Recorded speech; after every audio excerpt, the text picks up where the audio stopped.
And I've already just touched the microphone. I am Adam Tinkle. I'm from the USA.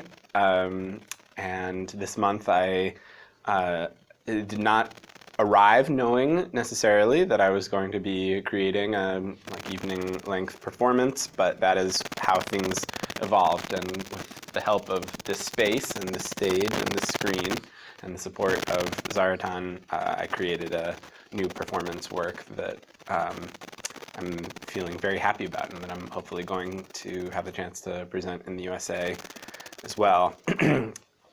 I have been making performances for a long time. That's really where my practice is rooted, in music and in performance, but I also make a lot of fixed media work, and for much of my career, a lot of that has been very sound focused. Sometimes it's albums, music albums, sometimes it's like audio narrative works, radio plays, documentary stuff. Sometimes it's in collaboration with other artists and I just handle the sound component. But some of my most recent work before getting here, the last couple of installations, have been highly visual, and I'm in like probably year 3 or 4 or 5 or something of an investigation of working with and with screen light in relation to and in close sort of tie with my sound practice. And so each new version of that is quite different from the last, and some have been installations. The most recent ones have been installations of kind of visual music. There's this tradition of visual music which goes back to the German animator Oskar Fischinger, sort of using abstract, time-based visuals in a way that's kind of related to music. But what I've been thinking about a lot in relation to this screen-based work, which started well before the pandemic, is like very much informed by my experiences during the pandemic when I was teaching online. More than 1 year, my kids were in school online. We all experienced something like this in various different ways, but like as a person involved with performance communities and close to a lot of performers, like I went to a lot of online performance also. And so for me, this was like a natural experiment that we were all sort of subjected to. First the experiment was, what is a world with no performance? And then it's like, what is a world with only outdoor performances, or what is a world with only online performances? And so I'm coming back to performance now, as we all are, or have been in the last couple of months, with new questions about performance. And they're really questions about technology and the relationship between the body that is always using technology now, and that is sort of has half a one foot in a partially virtual world and 1 foot in the real world, and intensely conscious now of the fact that that's where we're going to be for a long time.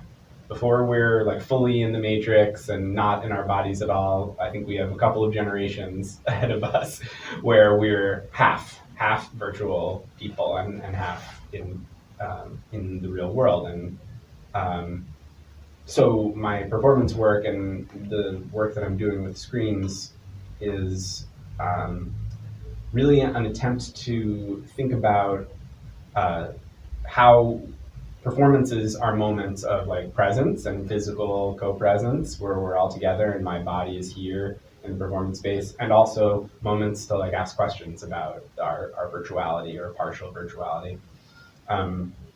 I want to tell the story of my early pandemic experience with so much screen time was really of immediately being so overdosed on screen-based experiences that I had to kind of find a practice or maybe a meditation is a little strong, but some kind of mindful practice of like the screen for some weeks was like always open and always sucking everything into it and sucking me into it, and everything's being pushed out of it like a portal in a science fiction scenario.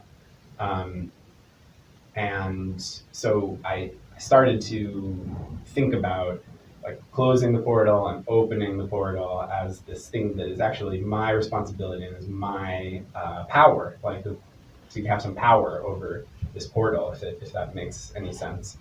So like, I'm going to be here in my body, I'm going to be in my house, be outside in this moment, in this space, until the moment when, for work reasons or whatever else, I have to open the portal, and then I'm going to like be sure that I'm opening it. And here it is. And of course, it's leaking all of this light all over my, and sound all over my space, and my sound and my image is being sucked into it. And I then, spend an amount of time with this strange collaborator, this portal, and then I have to not get fully sucked into it so that I don't actually have any way out. I have to like know that I'm here, and also that I still have the power to close it up. And I think that this has served me, I think, well in the time that's followed, and I'm trying to continue to practice this way, and I'm trying to figure out how maybe I can convey something about this dynamic of presence versus virtuality in my work. And I think in this performance that I created here, it's like one of the first real chances that I've had to have a kind of extensive consideration of what that might look like. So the form of the performance was of a kind of journey, and some of the places along the journey are like real places elsewhere in the world somehow. So I have some recordings of from nature, audio recordings, field recordings, and I kind of want to take you into that place as an audience and use all of the technological apparatus that I have, screens and light and sound that changes in a sequence, like a journey, a narrative, to take you from here to a little further, and then deep away, far. And cinema does this, of course, but what cinema doesn't necessarily do as well, or might struggle to do, is like this oscillation of like, okay, we're going to open the portal, we're going to go in together, okay, but now we're going to close, and now here we are back here, just us, our bodies, this air, breathing the same air. And so I'm working on really like strategies for both kinds of gesture, like the virtual journeying, and also the like pushing off of the virtual and the like it sucking you back out of the portal into this space.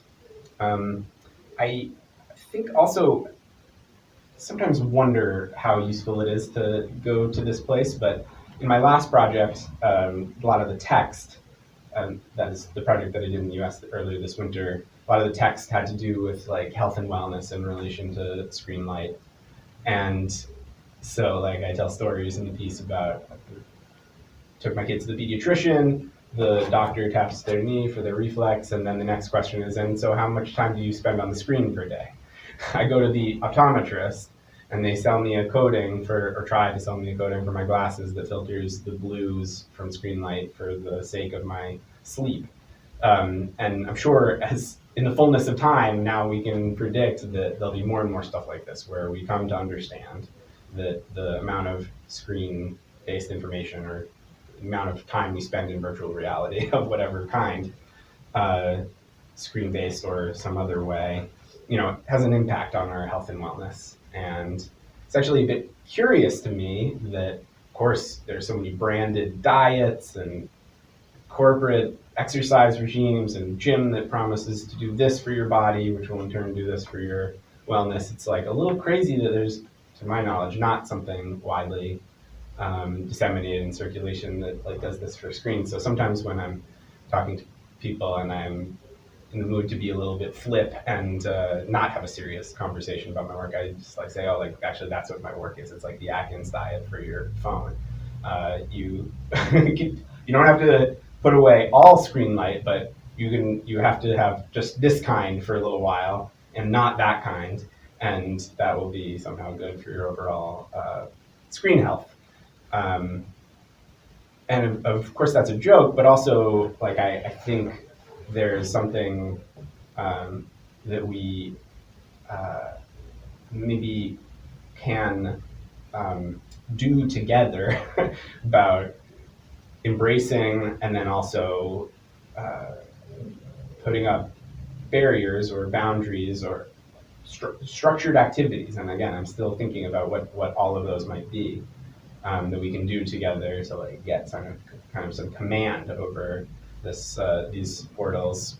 Maybe I'll just quickly say a little bit about the way that I make the visual material for my work. I use old equipment, about 30 years out of date video mixers, kinds of boxes that would have been used for switching between camera sources in like a public access TV show, like prosumer video wipes and fades and transitions. And I plug the output of those boxes, with a cable, like you wire an analog synthesizer for sound, plug the output into the input and the input into the output, mixing different boxes and create these flows of video signal that don't have any camera source. They just have what the screens want to do when they're asked to kind of do nothing but just produce these effects and not feed the camera signal. So think about that as being like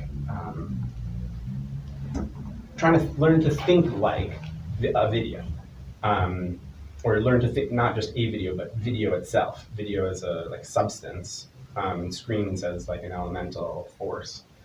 And so one of the other cool strides that I made early on in my time here at Zaratan was actually like looking at some of the stuff that I produced this way as like synthesizing things from nature. So I created videos where it just looks like, well, through subtle manipulations of this feedback process, I can turn it into something that just barely evokes rain or waves. And then you couple that with the sound of rain or the sound of waves, and suddenly you have like a synthetic nature that is maybe confusing your mind into being not so sure whether it's organic or synthetic.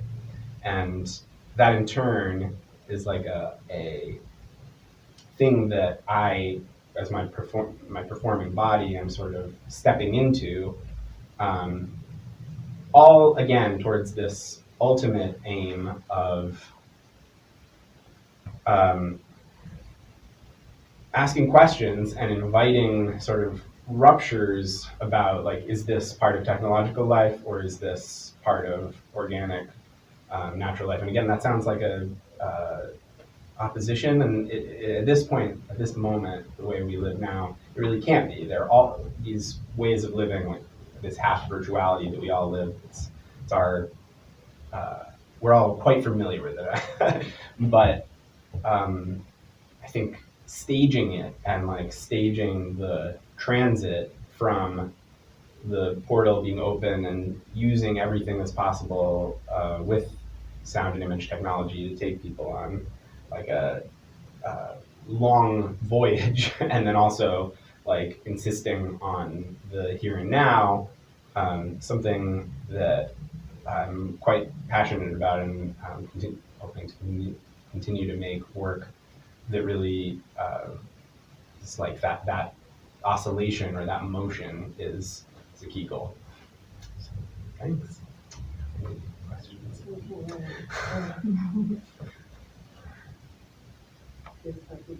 Yeah. Sorry. Yeah. Well, I would, although you didn't say that, do you really think do you really feel there's an opposition between the virtual and the here and now?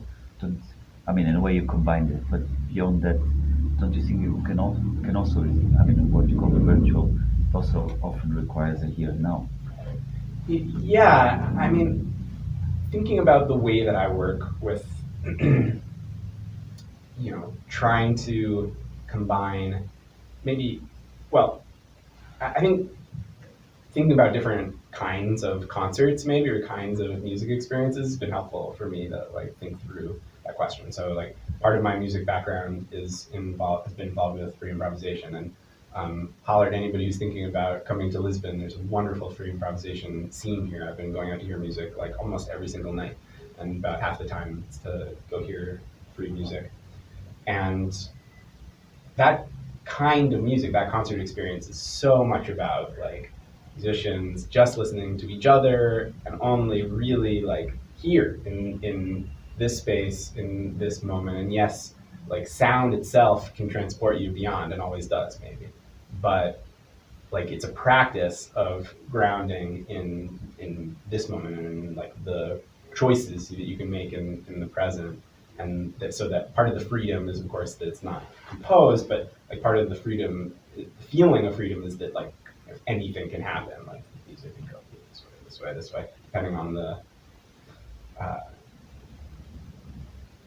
contingencies of the moment maybe, and the interaction of musicians. And then on the other hand, like you have like a symphony concert, and I went to hear the Lisbon Symphony play Mahler at the Cultural Center in Belém. I was thinking about, you know, just how like going to the cinema, an orchestra concert can be, and the kind of tradition in romantic music of trying to literally trance people through music alone to another place. And so like Beethoven's Pastoral Symphony is like a famous example, but there's many. And usually it's like to nature, and there's something kind of funky about gathering in the concert hall and in the city in order to close our eyes and be taken by music into nature. There's like a very bizarre series of twisty operations to get there.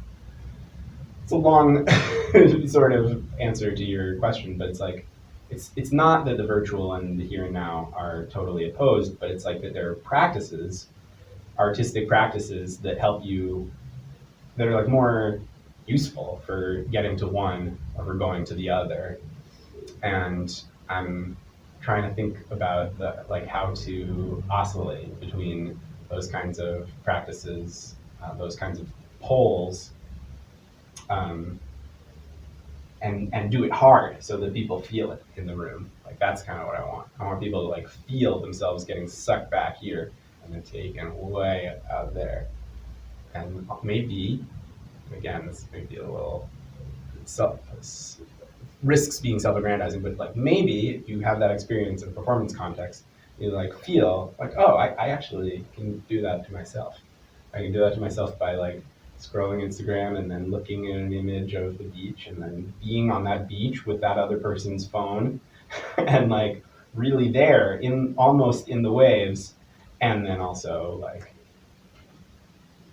not there anymore and back here. Yeah. So it's yeah, that's kind of the issue.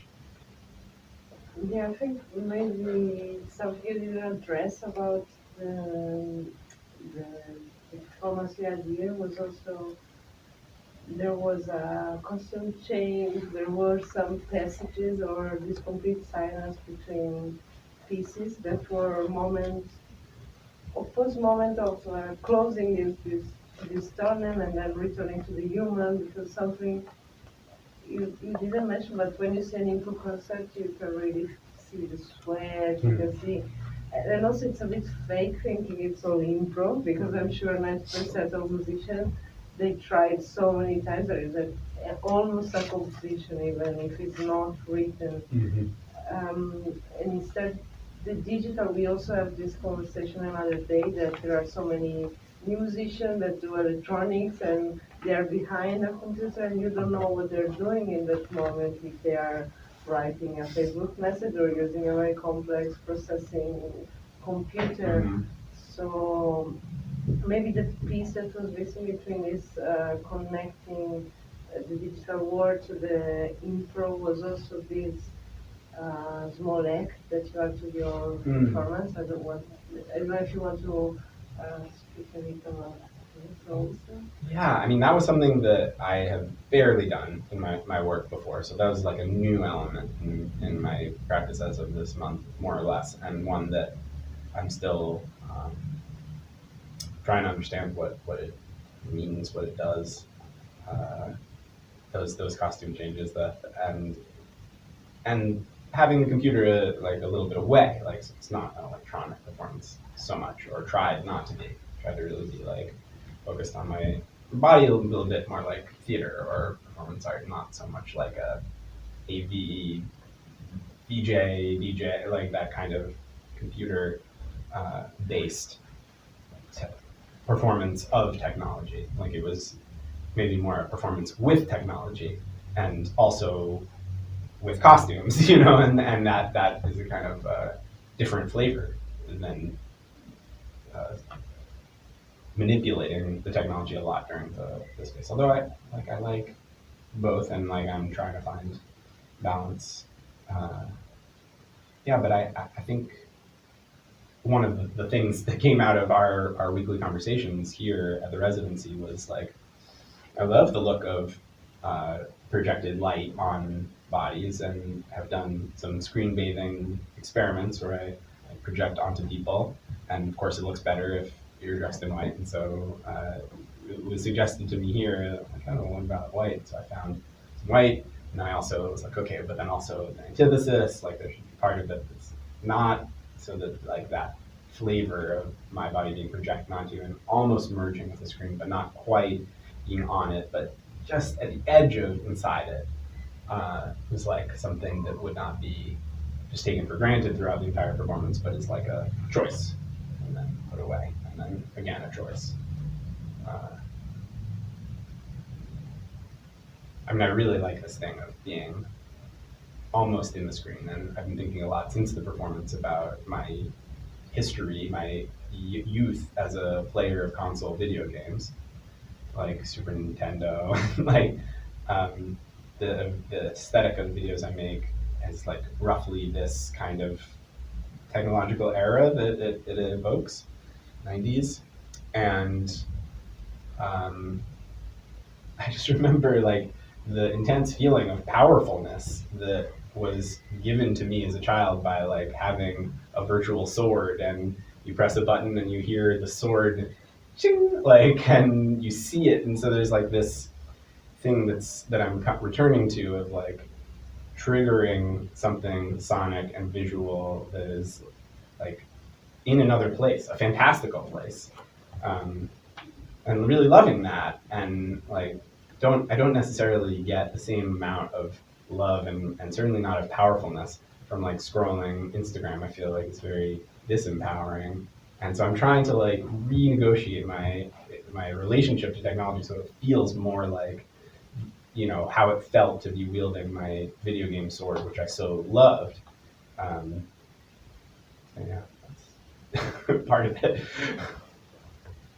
Maybe another thing we didn't approach, but for me goes into more kind of the poetic side of the inspiration, is the title of the performance. I don't know if you can tell us something well about that, because a feeling I got from the performance was more about was a lot about the changing of scenario and entering into different kind of landscape, and therefore I think the title is a starting point and then make totally sense after the performance is happened. But if you can say a few words. Yes, absolutely. Yeah, thanks for that. Yeah, that title just totally came to me, I think, after I went to the concert, the symphonic concert of Mahler. Because the pastoral is like it's an adjective in English, which means just beautiful in a natural way. And that's kind of maybe the most common use of the word, but it has a little bit more of an archaic meaning. It refers to a genre of poetry and story and maybe of like painting.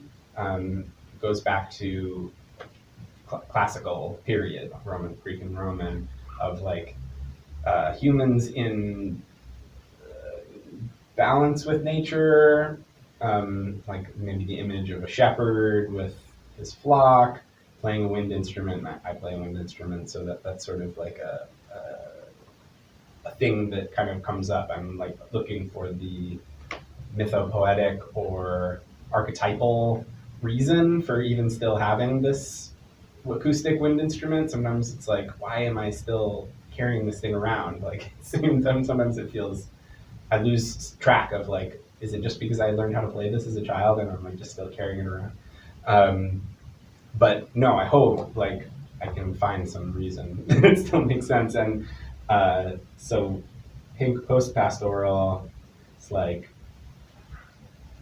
many of the video games that I'm speaking of, they like take place in a journey through like a natural or pastoral landscape, or like a kind of a medieval fantasy scenario, perhaps, where there's lots of woodlands and locales, that are not modern or urban. And so that's part. It's like thinking about that genre of performance or story or just vibe, and like taking it into this screen mediated, virtual world. I think while we were speaking, I thought it was interesting that you talked about, well, the now and the virtual, but in a way as space, as very present spaces, or very present times, in a way, like not space time, the now and the virtual. And at the same time, I feel the performance was very haunted.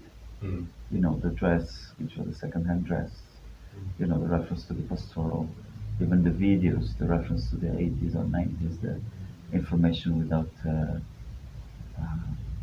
content.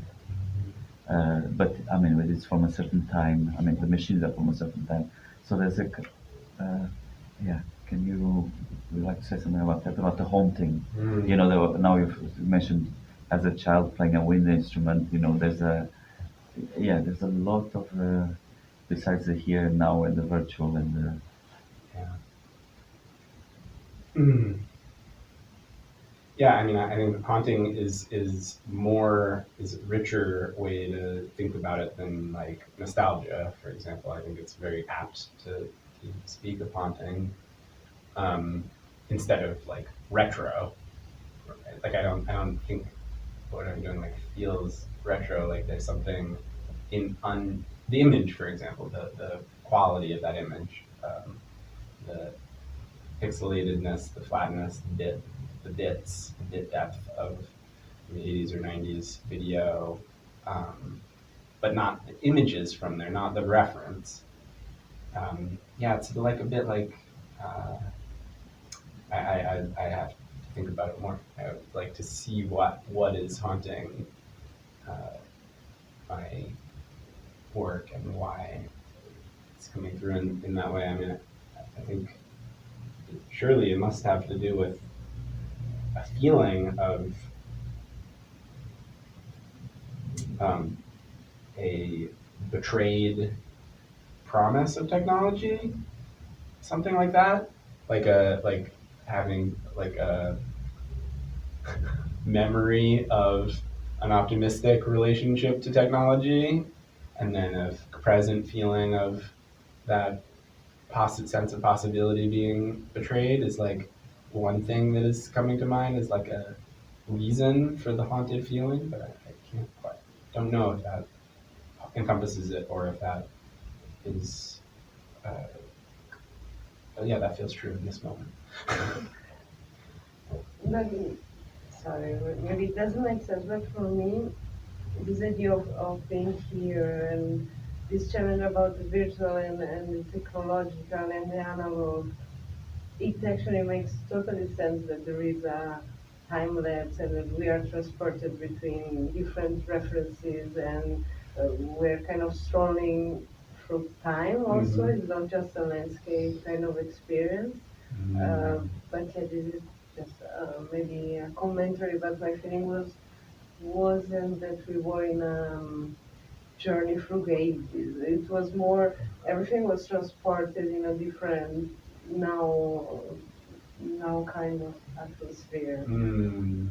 But maybe something it's so recent that digestion is good. Yeah. No, I see what you mean though. It's good to point out that it wasn't like a chronological, like it wasn't like a time machine kind of situation. It's but time and journeying to different nows, some of which are in the past, is like is I feel that. I think it feels like what happened. I mean, I think honestly, just like performance itself has become something like archaic. Like, not always, but most of the time, it's sort of like, oh yeah, a performance. Remember performance? Like, maybe that'll lapse a little as we move away from pandemic times. But at least this last year, every performance I go to, it's like, oh yeah, performance. Actually, maybe this commentary makes me feel more about every time we do something in art, in music, or in performance, I have the feeling that somebody will say, ah, yeah, this reminds me of that, because we cannot do anything completely new. We are always returning to a new past somehow, like in terms of media and in terms of global connection. I think we were speaking about the Chinese theater wizard or the Japanese like everything is returning. There is no way to do something completely new unless you are focusing on a super VR technology, and Right. still the reference will be the old references. So, and I love that. Like, I mean, we are human. It's like history repeats itself. Everything is going in circles. Mhm. It's just about assuming the circles and do something new with that. And Mhm. maybe I'm not making myself. No, But it makes I would like to, sorry, I'm speaking a lot, but maybe I would like to know what's coming up, of course, where are you going, what are your thoughts after these months, and what is gonna maybe happen? Well, I'm going to play one more time in Portugal. I'm playing on Friday, April 8th at Cruhasan, one of the associations Are we in San Vicente. invited? You're all invited, including you. Obrigada. At 6 p.m., an early show. So I've spent the last couple of days. Is it going to be the same show or? No video, It's just all, sound.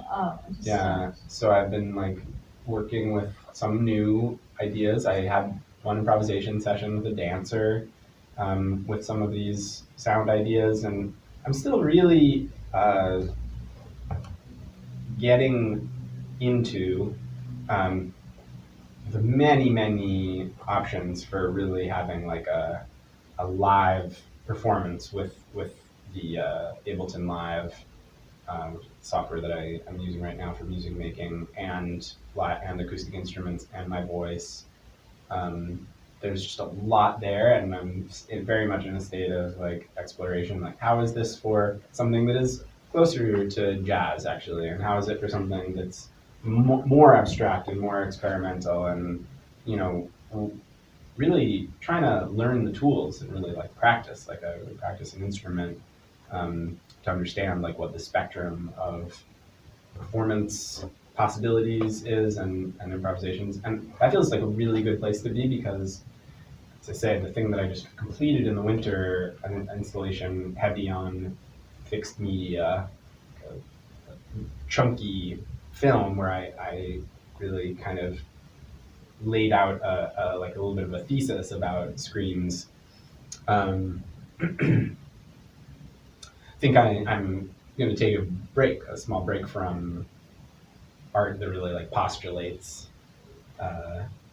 and retreat a little bit into unknowing and confusion and improvisation and play for a little while. But also I think I'll do this show that I did or some variation of it in the States. Or maybe like it's two different shows. Like there were a few ideas that were like, well, try this in the context of the show, and maybe a little bit orphaned that maybe deserve an entire performance. And one is, there was the last piece had words on the screen and like rhythmic language being projected and also spoken at the same time or not at the same time. That maybe is like its own thing, its own exploration. It's a little bit more like literary. And then the second to last thing that I did included a story that also was like a bit out of context, and that I'm thinking of like that really is closer to video games, and it's like about interactions with monsters somehow, and like maybe that's its own performance, or like I need to dwell deeper into that, and like stuff about around embodied desire as like a subject of a whole performance. So I think this performance that I made here is like actually may split like a single-celled organism and like swim in different directions. That's where I'm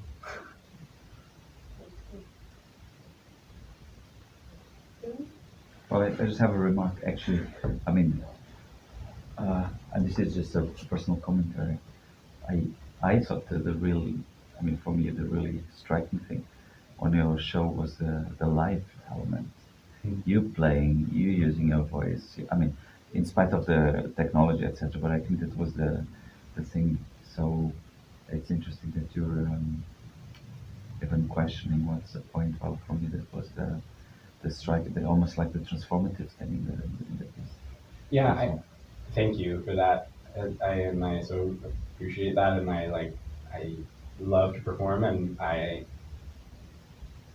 yet it's like the thing that's most difficult to speak about. I think in a way, like just the presence of like timing and emotion being conveyed directly through voice or an instrument.